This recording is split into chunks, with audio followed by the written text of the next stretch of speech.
On en parle avec notre médecin Sud Radio, Roger Rua. Bonjour.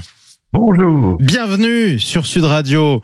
C'est la journée mondiale de la santé. Votre journée mondiale. Alors c'est extrêmement large évidemment. Sur quoi on est censé insister ?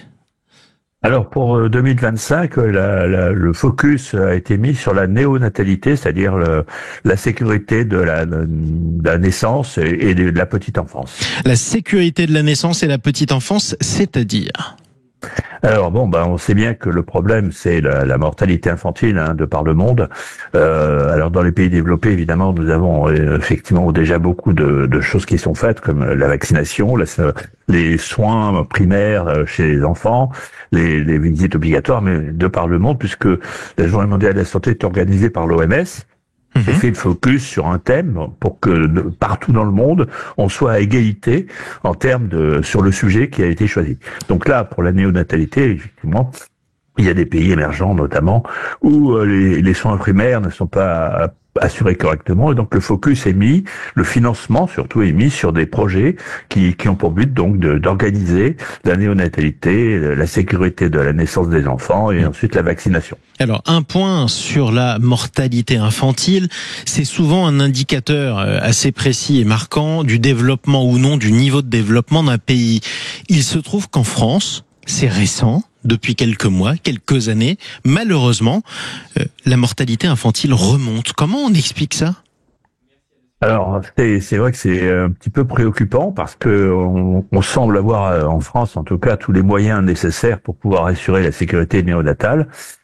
Pourquoi ? Parce que la sécurité de la mère qui est gestante n'est plus aussi forte qu'avant, c'est-à-dire toutes les addictions, par exemple, qui peuvent entraîner des problèmes de santé pour l'enfant à la naissance, sont moins prises en compte. L'alcool, le tabac notamment, le cannabis aussi, et tout ça fait que la mortalité infantile en France semble ne plus progresser. En fait, elle n'est pas en régression, mais elle ne semble plus progresser comme elle le devrait.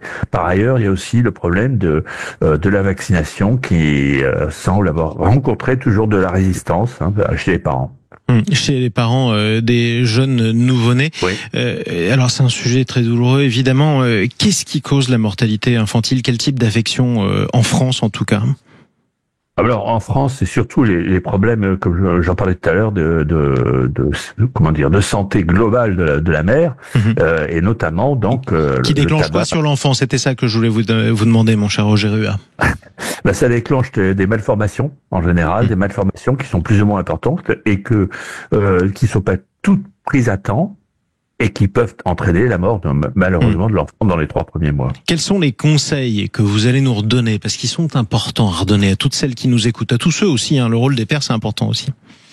Oui, il faut jamais oublier qu'il y a un père. Enfin, normalement, il y a un père, et donc la santé, c'est quelque chose de primaire, mais pourtant, c'est la bonne alimentation. On répète toujours les mêmes choses, mais la bonne alimentation, l'hydratation, une déshydratation chronique chez la mère en gestation peut entraîner une déshydratation de l'enfant et donc un accouchement plus difficile et donc le risque pour l'enfant.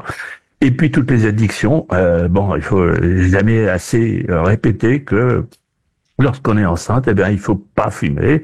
La consommation d'alcool doit être réduite à presque zéro.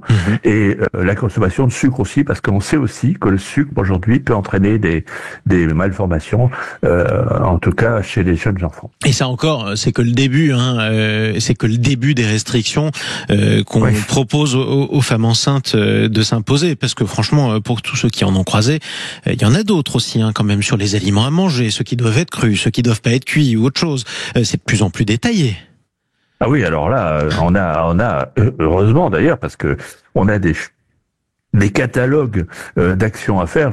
J'ai eu deux filles qui ont accouché il y a pas longtemps, et donc je voyais leur carnet et les consultations qu'elles avaient. C'est vrai que c'est assez imposant et ça peut parfois être un peu rébarbatif, mais pourtant c'est comme ça qu'on assure la sécurité de la dernière partie de la grossesse et de la naissance de l'enfant. Alors une dernière question malgré tout, et pardonnez-moi de me faire un peu l'avocat du diable, Roger Rua. Je parle pas des addictions restrictions. Je parle pas du vin, je parle pas de l'alcool, je parle pas du tabac, mais globalement, la moitié des restrictions qui sont proposées aux femmes enceintes aujourd'hui, on ne les proposait pas il y a 50 ans, il y a 40 ans. Et malgré tout, ça se passait plutôt bien.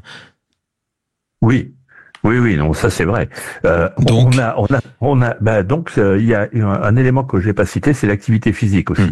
L'activité physique qui est en nette diminution et entraîne aussi parfois une hypotrophie, c'est-à-dire une diminution du développement de l'enfant et peut entraîner aussi des malformations et des problèmes, des soucis à la naissance. Et exactement. Et on reparlera de l'activité physique, notamment avec vous, Roger Rua, parce que vous êtes par ailleurs médecin du sport et c'est une des choses qui se dégrade le plus en France, notamment chez les jeunes à qui on va demander une évaluation sportive au collège, c'est la condition physique. On va s'y remettre au sport bientôt avec vous. Merci beaucoup, Roger Rua.